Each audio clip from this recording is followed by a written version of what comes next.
Tonight, Manitoba declares a state of emergency as out-of-control wildfires put thousands at risk. We'll get through this trying period the way that we always do, by working together. Residents of Flin Flon and 4 First Nations asked to get out within hours. Looking for answers after Mark Carney's first question period as Prime Minister.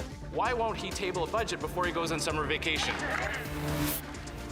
A new tariff word that's all the rage, taco, has Donald Trump in a rage. TACO. Trump always chickens out. But if the markets don't believe him, how will he react? From CBC News, this is The National with Chief Correspondent Adrian Arsenault. Thank you for joining us. Tonight, Manitoba has declared a province-wide state of emergency. Wildfires are bearing down on northern communities, putting thousands in harm's way. Hot, dry conditions fueled the spread across its northern part, creating large areas of very high to extreme fire danger. Thousands of people have been told they need to leave their homes tonight. The organization that represents many Manitoba First Nations says emergency evacuations are underway in 4 northern communities, and the city of Flin Flon is under mandatory evacuation. Its 5,000 residents have to be out by midnight. Residents of the town of Lynn Lake were evacuated yesterday. These wildfires are setting records, already triple the average area of an entire Manitoba fire season. Alexander Silberman looks at the rush to get people out. This is about us quickly being able to turn, let's say, a soccer field into a shelter facility. Manitoba's Premier declaring a province-wide state of emergency over rapidly spreading wildfires. Oh, God. Roughly 17,000 people on the move. This is a significant step we are taking to uphold our obligation to keep people safe. Canoe says the Prime Minister has accepted a request for the Canadian Armed Forces to help with evacuation flights, taking people to Winnipeg, the province, promising food and housing when evacuees arrive. This is a moment of fear and uncertainty. This is a moment of concern. But I want to tell you that your fellow Manitobans will welcome you. Hot, dry weather and high winds pushed raging fires closer to communities Wednesday. Firefighters near the Manitoba-Saskatchewan border narrowly avoiding aggressive flames.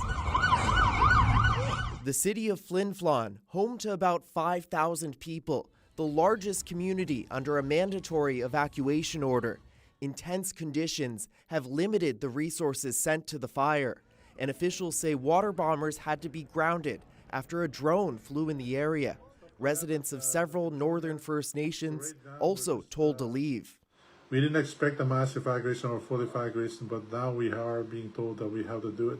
In Saskatchewan, the province's largest fire has burned more than 200,000 hectares after 2 smaller fires merged.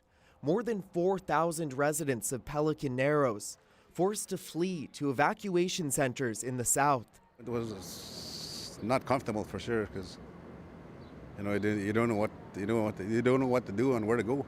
Many of these evacuated communities are also extremely isolated. It could take 9 to 10 hours of driving to reach Winnipeg. And with dry and windy conditions in the forecast, officials are urging people to head south as quickly as possible. Alexander Silberman, CBC News, Regina. So let's talk with the man who declared that state of emergency, Manitoba Premier Wab Kinew. Thank you so much for joining us tonight from your office at the legislature. Premier, we're talking about 17,000 people who are going to be out of their homes. What does Manitoba need right now? We need the transportation for these people to safety and the ability to put roofs over their heads for the time being when they're out of those homes. And so that's why we declared the state of emergency, so that we could quickly put in place those shelter facilities. Finding room and board for 17,000 people this quickly is certainly demanding that we all work together. And then, of course, when it comes to the transportation, folks are driving themselves out of some communities. Flin Flon is one example, but we also know that we're going to need air support for this. And so Earlier this afternoon, I spoke to the Prime Minister, Mark Carney, and asked for the Canadian Armed Forces. And he was quick to respond in agreement and to say that he'd follow up with their departments. So it really is an example of all governments working together to keep people safe and make sure that they have a place to stay. To what degree has the speed and the scale of this surprised you? Well, just to give you a snapshot of this afternoon, we had one update before 3 o'clock near Flin Flon that said wind conditions were helping us, and then within an hour, you had the conditions on the ground change, and the mayor decided that they needed to move to an immediate evacuation. Flin Flon is a well-known community to many, so you're talking about 5,000 people in the city proper, maybe 6,000 counting some of the surrounding cottage areas and other homes in the region, who just like that were ordered to leave their homes, to pack what they needed, and to head here to Winnipeg. At the same time, some really large First Nations community within that same window of time also had to make the call to evacuate. And so we ran that up the chain to the Prime Minister and the federal government, and of course, coordinating with local municipalities, First Nations, us as a province. That's how we're working together. It sounds like you might be in for a really rough summer. Hang in. Thank you very much, Premier. Thank you. Crews in Newfoundland and Labrador also have their hands full tonight with the fire burning near Churchill Falls. Video posted to social media shows plumes of smoke, helicopters at work. The fire has knocked out power to some parts of the province, and police are asking people to avoid the area. The conditions fueling wildfires and extreme heat are likely going to worsen, according to the World Meteorological Organization. It says there's an 80% chance the world will set a new annual temperature record within the next 5 years. 2024 was the warmest so far. It also says the Arctic is warming 3.5 times faster than the global average, accelerating ice melt. Well, Manitoba was on the Prime Minister's mind this evening. Mark Carney posting on X that the federal government stands ready to assist. But his preoccupation earlier in the day was a new session of Parliament and his first attempt at question period. Ashley Burke on how that went. How are you feeling, First Lady? So much better for seeing you. A Prime Minister making big promises, entering question period for the first time. Mr. Speaker, may I first thank my constituents from Nepean for giving me the honor of being here. It's a new Parliament, a new dynamic, and a new test for Mark Carney. Thank you very much, Mr. Speaker. I would like to welcome the Prime Minister to his first official question period. This is where democracy lives, and this is where we provide rigorous scrutiny. Andrew Scheer, his main opponent for now, after the Conservatives' main character in question period for years lost his seat. Pierre Poilievre holding a press conference on the other side of the House of Commons door. I'd love to be in there. It's a great place. I love the House of Commons. I love the excitement and the thrill. And I've never really been a spectator of the House.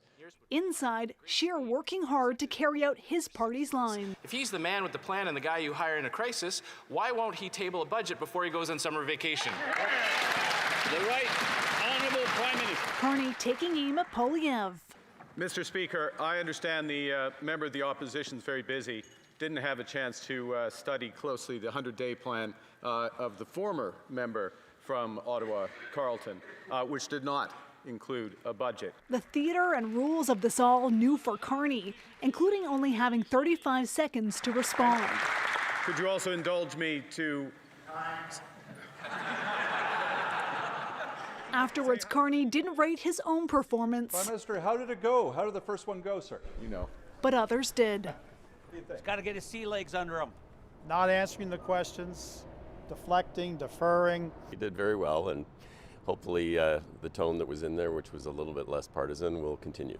Carney is not continuing his predecessor Justin Trudeau's tradition of answering all of the questions in the House of Commons on Wednesdays. His first appearance short, a warm-up for what's to come. Ashley Burke, CBC News, Ottawa. And breaking tonight, the Trump administration has been dealt a significant blow. A court ruling the vast majority of the president's tariffs are illegal. They are now blocked. The CBC's Katie Simpson joins us. Katie, can you bring us up to speed? Donald Trump's trade agenda is now in limbo. A court ruled the president does not have the authority to impose certain tariffs, the ones he justified on the premise of a national emergency. That includes fentanyl and border security tariffs imposed on Canada, Mexico, and China, and the vast majority of tariffs Trump imposed on other countries. It adds even more chaos into the mix as Trump's trade strategy is being mocked on Wall Street. By the way, Donald Trump appearing downright angry, frustrated by questions about his erratic trade policies. But don't ever say what you said. That's a nasty question. The U.S. president displeased by the latest buzz on Wall Street. Some investors using a new phrase to describe Trump's on-again, off-again tariff threats. TACO, T-A-C-O, Trump always chickens out. So it's basically betting that when Trump does something silly on Friday, he will have undone it by next Tuesday.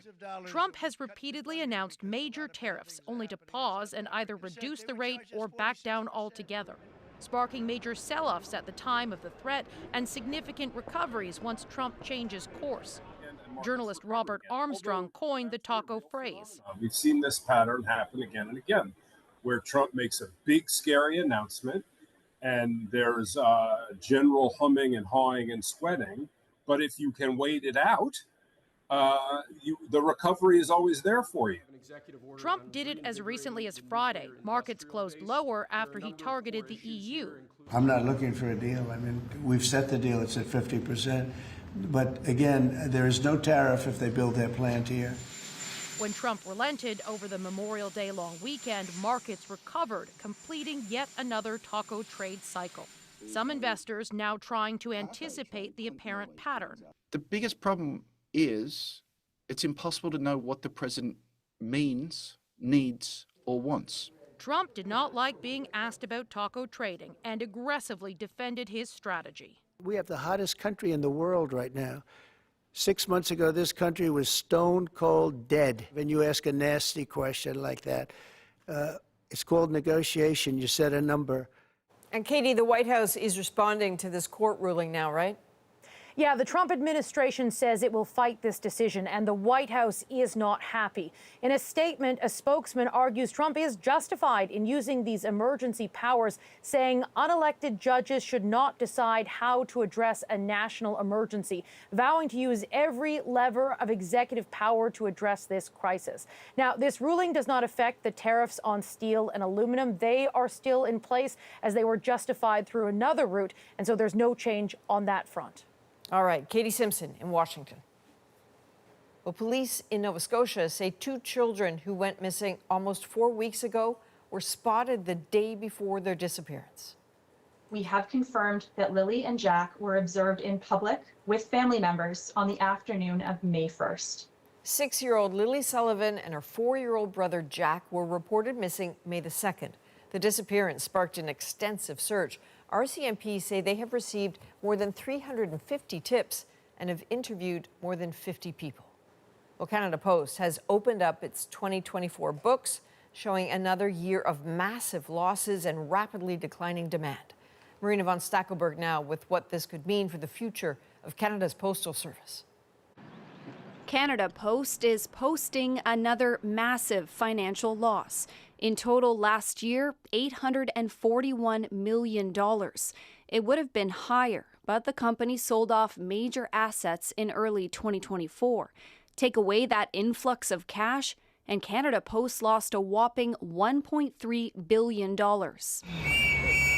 This all comes as the Crown Corporation and its unionized workers remained locked in a labor dispute. A month-long strike last November halted mail delivery before the holidays, Canada Post's busiest season. The corporation now says the financial hit from that was more than $200 million. Within a year, it could collapse. It could go bankrupt. Canada Post has lost money for 7 years straight. It's only staying afloat right now because the government gave it a $1 billion loan. I don't think the government is just going to shovel barrels of cash into the organization. It needs to see some substantial changes and then finance that as it goes. The corporation has now sent another offer to the union. It calls this its final one. It's added up to a $1,000 signing bonus per employee. Canada Post says this labor uncertainty is also hurting its bottom line. I don't feel I can rely on Canada Post. Small business owner Scott Wingfield makes and ships art prints. He used to send 98% of his products with Canada Post. Not anymore. I yanked most of my shipping, so I'd say about 60% of my shipping now does not go through Canada Post. A federal report published earlier this month points to several changes that could help save Canada Post. That includes moving away from door-to-door delivery and closing some post offices. Things the corporation tried to do a decade ago, but the Liberal government stepped in and stopped. Marina von Stackelberg, CBC News, Ottawa. 2 men have been sentenced in Minnesota for their roles in a human smuggling operation that saw a family of 4 from India freeze to death near the Canada-U.S. border. These defendants knew it was cold. In fact, they knew it was life-threateningly cold, but they didn't care. Harsh Kumar Patel has been sentenced to more than 10 years in prison. Steve Shand received 6.5 years. Prosecutors say they were part of a sophisticated smuggling ring that brought people from India into the U.S. through Canada. The victims were a mother, a father, their 11-year-old daughter, and their 3-year-old son. Well, the trial of 5 World Junior hockey players accused of sexual assault heard from the investigator who first looked into the allegations. Katie Nicholson has the details. I'm here today with Alex Formanton, is that correct? Yep. Alex Formanton first sat down with London, Ontario police in November of 2018. He was the first to talk about a text message sent by teammate Michael McLeod. And what exactly did Mike McLeod say to you? He said that there's a girl in the hotel room that wants to have a threesome. Okay. That girl, a then 20-year-old woman known as EM, would later allege she was sexually assaulted by Formanton, McLeod, and 3 other former World Junior hockey players, Carter Hart, Dylan Dubé, and Cal Foote, in a London hotel in June of 2018. Formanton told police she kept asking the players for sex. And that's when like a bunch of the guys didn't feel comfortable, getting naked and doing this intercourse in front of people, and most of them had girlfriends at that time, so I volunteered. He said they had sex in the bathroom. Detective Stephen Newton also interviewed Dylan Dubé, who said EM taunted them. She was chirping us for not doing anything with her, which I thought was weird. Newton's investigation was closed without charges, but London police would reopen the matter in 2022, leading to sexual assault charges against the 5 players. All have pleaded not guilty. The Crown pushed Newton on missed investigative avenues, asking, during your investigation, did you ever become aware of a group chat amongst the players? Newton responded, no. That group chat now Crown evidence. So too is McLeod's 3-way text. Under cross-examination, Newton said he never followed up with McLeod about that text. The Crown had planned to call just one more witness. But at the end of the day, another dramatic moment in this trial as it was revealed she may call a surprise witness, possibly another player. Katie Nicholson, CBC News, London, Ontario. An American fugitive who lived a double life in Canada for decades was in court today, wanted in a crash that took the lives of 2 teens. I looked at the photographs that they sent over and I'm like, is this him? Could it be? What the family members of the alleged victims are saying next. Plus, artificial intelligence might be a threat to your job, but it also may help hire you. How much do you get paid? Haha, well, I'm just here to help with the interview process, so I don't have a paycheck. Nisha Patel on the job interviews conducted by a bot. And later, honoring some good Samaritans. Thank you, thank you, thank you. The emotional meeting with the strangers who saved her father. We're back in 2.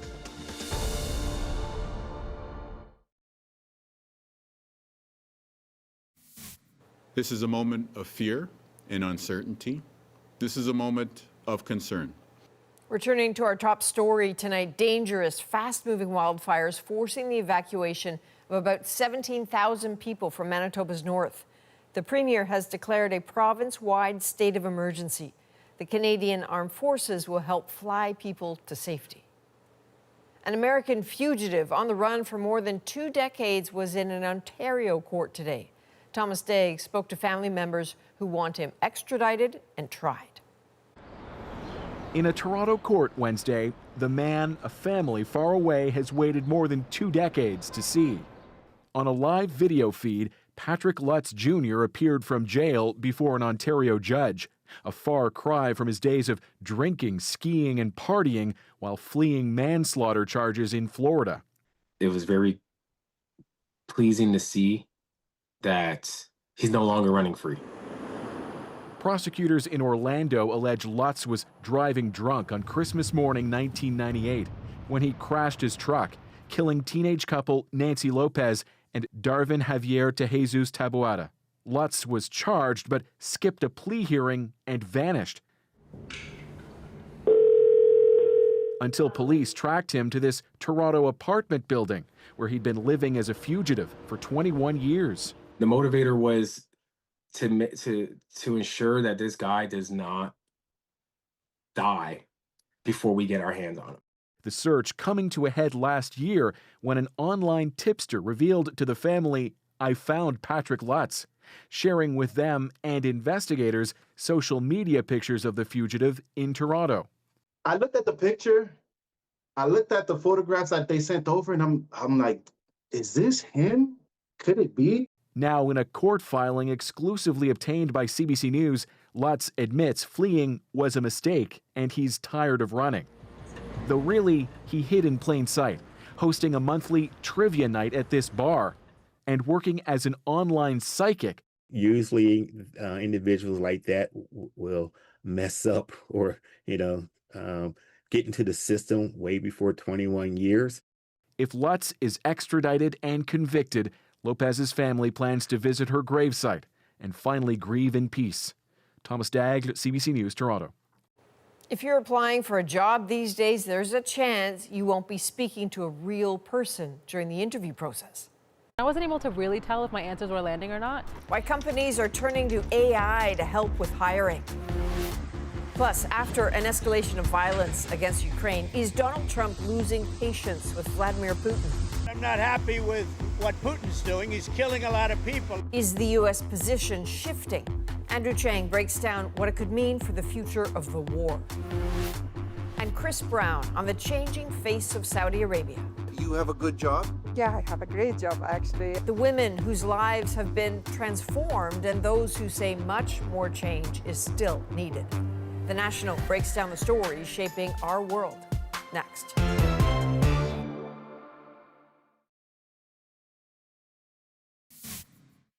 The AI job interview has arrived, artificial intelligence being used to help screen potential new hires.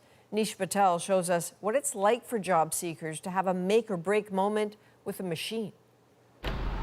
Wafa Shafiq is used to doing job interviews online, but she was shocked when her latest interviewer wasn't human. I think it felt odd. I was caught off guard a couple of times. Welcome to the interview for the Marketing Specialist 2 position. She says the AI agent was extremely polite, though she felt something was missing. There's no small talk. There was no nothing personal, and I wasn't able to really tell if my answers were landing or not. Thank you for taking the time to interview today. Shafiq and other job seekers are sharing clips on social media. These AI hiring bots can now screen, shortlist, and even talk to job candidates. Do you have any questions about how this interview will go? I do think that this will become the norm for a lot of industries. So think like a manufacturer, really large restaurant chains, warehousing. These are all areas where it's often really hard to hire for those roles. Ashram Garamani created an AI recruiter called Ribbon AI just 2 years ago and already has 400 customers. He says the technology works around the clock and frees up human workers from tedious tasks like scheduling. I think AI will be extremely important in hiring in the future, but I think there'll always be a human in the loop.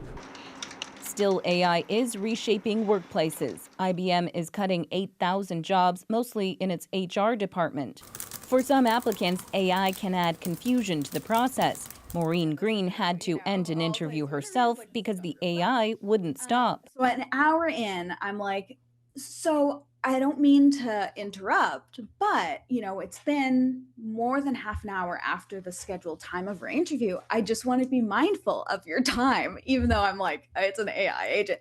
I decided to give it a try and test Ribbon AI's reactions. How much do you get paid? Haha, well, I'm just here to help with the interview process, so I don't have a paycheck. Turns out I wasn't qualified, but being able to impress an AI could end up a critical skill amid predictions the technology will lead to more job losses. Nisha Patel, CBC News, Toronto. Now it's time to dig deeper into the stories shaping our world. Why women's liberation appears to be taking root in Saudi Arabia. When I got back, I was in complete shock. But first, as Russia pitches new peace talks, Ukraine keeps up its desperate push for U.S. support. For us, it's very important. So whatever happened to Donald Trump and his promise of peace in 24 hours? Andrew Chang, host of CBC's About That, shows us why Trump's boast has fizzled, sort of like his supposed bromance with Vladimir Putin. When it comes to his stance on Russia, Donald Trump is a man transformed. I've known him for a long time now, and I don't believe he's going to violate his word. I'm not happy with what Putin's doing. He's killing a lot of people, and I don't know what the hell happened to Putin. And the latest sign that Trump's patience is wearing thin? I've always had a very good relationship with Vladimir Putin of Russia, but something has happened to him. He has gone absolutely crazy. What he's talking about is this. Russia has intensified its strikes on Ukraine with the highest number of drones and missiles launched in a single night yet. Hundreds of drones and missiles were launched across the country with a particular focus on the capital, Kyiv. It wasn't just Kyiv that was hit. At one point, the entire country of Ukraine was under an air alert. Putin thumbing his nose at the peace process might tell Trump two things: that Putin's not stopping the war, and maybe more importantly, he's also not listening to Trump's demands of Vladimir, stop. So is the Trump administration now trying to pull out of any hope that it can stop Putin's war in Ukraine? Trump certainly does not want to fail in the process, but Trump also understands limitations of American power, of his influence.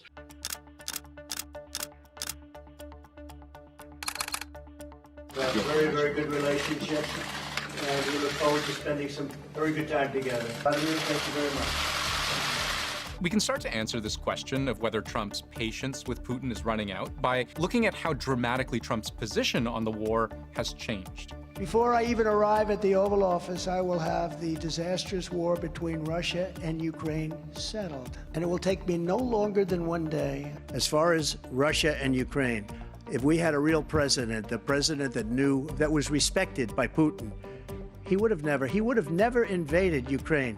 To be fair, that last part, the unproven but also impossible to prove wrong claim that Putin would never have invaded Ukraine under Trump's watch, Trump still says that, even today. This was a war that was never going to happen if I were president. But the other part, about solving the war in a day, Trump doesn't say that anymore. Trump said, I'm going to do this in 24 hours, and I think everybody knew that that was naive. This is not a deal that can be struck overnight. Yes, and this is always the challenge with Trump, right? Whether to take him seriously or literally, or both or neither. But undeniably, it was always going to be difficult to end the war, mainly because of how far apart the two sides are. It's out of constitution to recognize our occupied territory like territory of Russia. We will never do it. After the first 3 or so years of fighting, Russia had managed to capture about a fifth of all of Ukraine. But this also includes what Russia captured nearly 10 years earlier: Crimea, which Russia annexed from Ukraine in 2014, also Donetsk and Luhansk, which were put under Russian-backed separatist control and which Russia now considers its own territory. Ukraine has never accepted the territories that Russia occupies in eastern Ukraine. They have only recognized that as a military fact, which they cannot overrun militarily. Ukraine's president, Volodymyr Zelensky, has repeatedly pushed back against the notion that Russia should be allowed to keep what it's taken. But even beyond that, he's also thinking about how to save the country he has left. Zelensky's #1 priority is securing some kind of security guarantee from NATO, from the West, that would deter Russia from just deciding at some point in the future to invade again. But both of these things, forcing Russia to give up territory it's captured and allowing Ukraine to join a military alliance like NATO, these are red lines for Russia. Russia hasn't shown any inclination at all to roll back on either of its two key demands: no security guarantees for Ukraine and recognition of the occupied territories as Russian. And remember, Trump and his administration see things a bit more transactionally. How do we end the fighting as quickly as possible? And how does the U.S. get reimbursed? Biden, very, very foolishly, stupidly, frankly, gave $300 billion and $350 billion more accurately to a country to fight and to try and do things. And you know what happened? We get nothing. So far, what Trump has managed to accomplish is to get the two sides talking and to sign a mineral deal with Ukraine that gives the U.S. a share in its resource wealth in exchange for not so much a promise, but an understanding that by having some skin in the game, the U.S. would have more of a reason to defend Ukraine. But this hasn't been enough. And so for every step forward, President Trump and Russian President Vladimir Putin agreed to a limited ceasefire in Ukraine. We just spent 2.5 hours talking to Vladimir Putin, and I think some progress has been made. It seemed like there were 2 steps back. The Ukrainian Air Force claiming that Russia launched more than 100 drones into Ukraine following a high-stakes phone call between President Trump and Russian President Vladimir Putin. And Trump would eventually replace his ambitious bravado of putting an immediate end to the war with the claim that everyone should have known he was grandstanding since the start. First, in March, on a news magazine show called Full Measure. But as a candidate, you said you would have this war settled in 24 hours. Well, I was being a little bit sarcastic when I said that. I would. What I really mean is I'd like to get it settled, and I think I'll be successful. Then he repeated something similar about a month later when the same point was put to him in an interview with Time magazine. His answer, well, I said that figuratively, and I said that as an exaggeration. Obviously, people know that when I said that, it was said in jest. You have to be thankful. You don't have the cards. You're buried there. Your people are dying. An important turning point in the Trump administration's belief that there was an achievable end to the war was in how Trump's subordinates began to cast doubt on the entire process. Marco Rubio, the U.S. Secretary of State, key in all talks between the two sides, he signaled a willingness to abandon the entire process back in April. We're not going to continue to fly all over the world and do meeting after meeting after meeting if no progress is being made. So if they're serious about peace, either side or both, we want to help. If it's not going to happen, then we're just going to move on. And just a week ago, we heard the same sentiment from the Vice President, J.D. Vance. It's Joe Biden's war. It's Vladimir Putin's war. It's not our war. We're going to try to end it, but if we can't end it, we're eventually going to say, you know what, that was worth a try, but we're not doing it anymore. But here's what's really important to notice, that the Trump administration doesn't believe Putin is solely accountable for Russia's invasion of Ukraine. It also blames Ukraine for fighting back. Listen, when you start a war, you got to know that you can win the war, right? You don't start a war against somebody that's 20 times your size and then hope that people give you some missiles. On Truth Social, too, Trump has repeatedly scolded Ukraine for being so unwilling to cede ground to Russia. President Zelensky is doing his country no favors by talking the way he does. Everything out of his mouth causes problems. I don't like it, and it better stop. And of course, this builds on that unforgettable flashpoint that the world witnessed months ago, which threw into question whether Trump even saw Ukraine as a victim worth defending at all. Right now, you don't know. You're playing cards. You're playing cards. You're gambling with the lives of millions of people. You're gambling with World War III. You're gambling with World War III. Have you said thank you once? This A lot entire of meeting? time. Trump has long questioned the value of defending Ukraine. He has repeatedly berated the Biden administration for giving Ukraine money and weapons without any guarantee of seeing that investment returned, and taking a hostile position against not just Putin, but both sides may be what allows Trump to simply walk away from the whole thing. He may have to cushion it and walk away and say, I did my best, but it didn't work. And it's not my fault, it's their fault. So he's kind of edging his way back and positioning himself, and he could walk away if he has to. And from Trump's point of view, there may be good reason for the U.S. to exit stage left sooner rather than later. I would say what Trump most wants is the peace agreement, so that he can say, I told you I was going to get a peace agreement, and I got a peace agreement. Trump wants to be seen as a winner, and an obviously failed deal that was a sort of humiliation for the United States would be hard to, perhaps not impossible, but hard for him to spin as something that he should be proud of rather than sort of dismayed by. Now, one thing we can never quite rule out is the possibility that these are all just tactics, that the U.S. only needs to threaten to walk away to make the parties want to come together. Trump does not operate on a consistent tempo. He goes in flashes. So that's why I'm loath to say, oh, he'll walk away, put it away, lock up the cabinet, and just say, that's gone. No. It'll be, anytime it's catchy and it's good for him, he'll jump in. So I don't think you're ever going to see him walk away completely. But Putin's advantage is that time is on his side. Russia has a population several times the size of Ukraine's and an economy that is 10 times as large. It can outlast Ukraine in a firefight, and maybe it can outlast the US too. Putin ultimately wants the United States to withdraw from Europe and for European security to be reordered on Russian terms. We've seen these expressions of frustration sporadically at Vladimir Putin coming out in Trump's statements, but still he keeps at the process. He doesn't want it to be seen as a failure, but there is limitations as to what he can do. So you can walk away and say, I did my best. The people I'm trying to negotiate, make peace with, do not want to make a peace on terms that both sides could agree upon. They're just too far apart. And that could be the final answer. Yes, it's hard to know Trump's tolerance for being seen to try to make a deal, but fail before he decides simply to stop playing the game entirely. Officials from Russia and Ukraine had a rare meeting in Turkey 2 weeks ago with no peace deal struck. Russia now proposes to meet there again on June the 2nd. Coming up, Saudi Arabia is undergoing a rapid transformation, and women are seeing some of the benefits of that change. I feel so secure and so safe here in a way that I haven't felt anywhere else. Chris Brown on some of the new hope in the kingdom. That's next.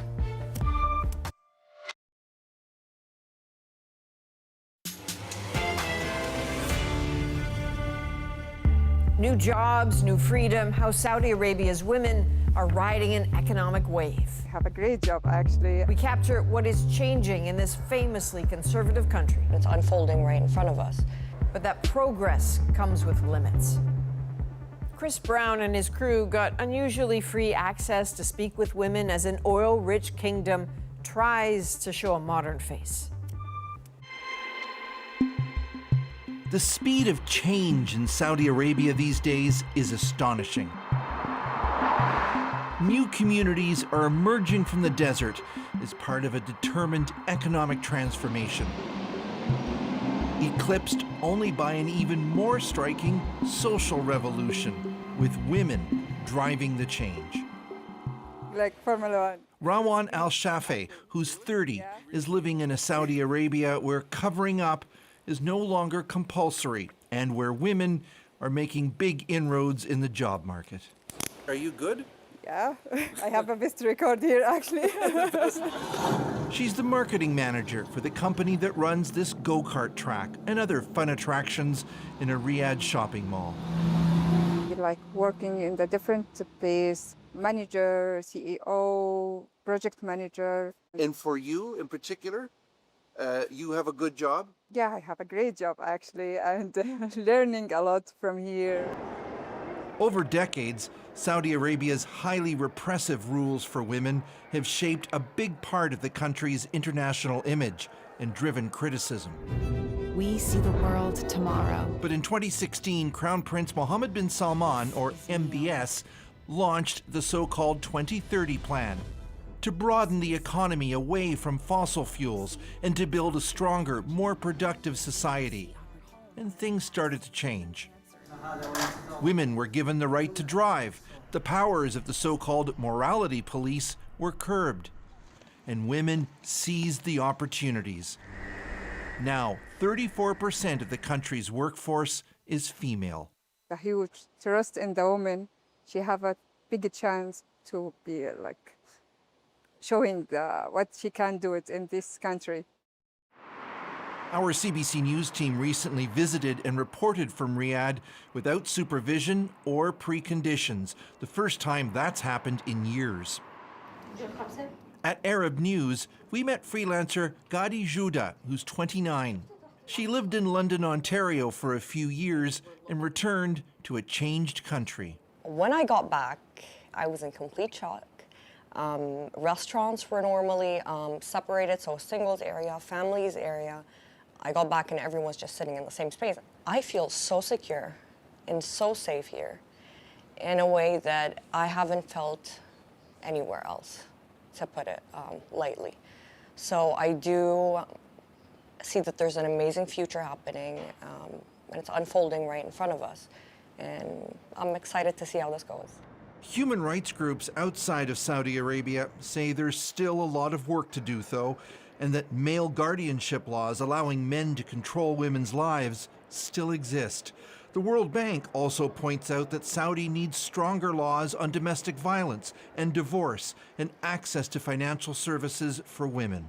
Yeah, I would say that in general, laws probably favor men more. Longtime women's advocate Maha Akil says the changes for women have been amazing, but there's also a gap between policy and practice. So sometimes it's not necessarily that the laws are not there. It's just a matter of following up, implementing, and for the women themselves, knowing their rights and going to the authorities and seeking help. For women, the changes ushered in by Crown Prince Mohammed bin Salman are aimed at harnessing their economic potential. And though not complete, supporters believe their achievements will ripple throughout Saudi society. Of all of those Vision 2030 efforts, we heard time and again that it's women's empowerment that has seen the most progress, the fastest compared, let's say, Adrian, to some of those giga projects which have had more problems. So, Chris, this is the first time in many, many years that a CBC News crew has been inside Saudi Arabia. Is there something more you can tell us about what you experienced? You know, remember, Canada and Saudi Arabia actually really broke off diplomatic relations for like 5 long years over concerns about human rights. And there really are still problems. Political dissent isn't tolerated. People still go to jail for posting tweets. But, you know, we did talk to a lot of Canadians who are there, former diplomats, academics, business people, and they all said, in their opinion, the trend lines are going in the right direction and Canada should engage. All right, Chris Brown, thank you. Thank you. Up next, a Montreal family reunites with the Good Samaritan who saved their loved one's life. It's unreal. I still don't believe it. I have to pinch myself that they're here. That emotional reunion in our moment next.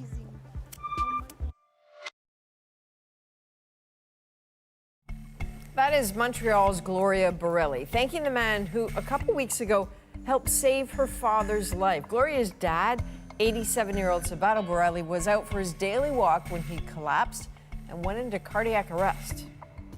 So doctors told the family that strangers did CPR for 20 minutes before paramedics arrived. Gloria's family put a call out to try to track them down, and it worked. Their reunion makes our moment. You saved my dad. You saved my father. You gave me my daddy back. There's no words. I can't even describe it. It doesn't even seem real. Have you ever felt the happiest ever? I can't even breathe. That's how excited I am. I was going to go get my girls at the kindergarten. When I parked, I saw a man on the floor with somebody doing like the first response. And so I ran over, checked if they needed help. And after a little while, I saw that she was getting tired, so we switched, and I did the compressions until the ambulance arrived. It's unreal. I still don't believe it. I have to pinch myself that they're here. I had given up hope, but they're here, right in front of us. I'm super happy that they get to have more time with somebody that's important to them. We all have people we care for, and sometimes we kind of wish we could have more time with them. So some good news, more good news. Gloria says that her dad was transferred from the ICU to cardiology, and that in her words, my dad is back, and he is back to his usual self, which is fantastic. From all of us at The National, thank you for being with us. You can watch anywhere, anytime on the free CBC News app and subscribe to The National's YouTube channel. I'm Adrienne Arsenault. Take care.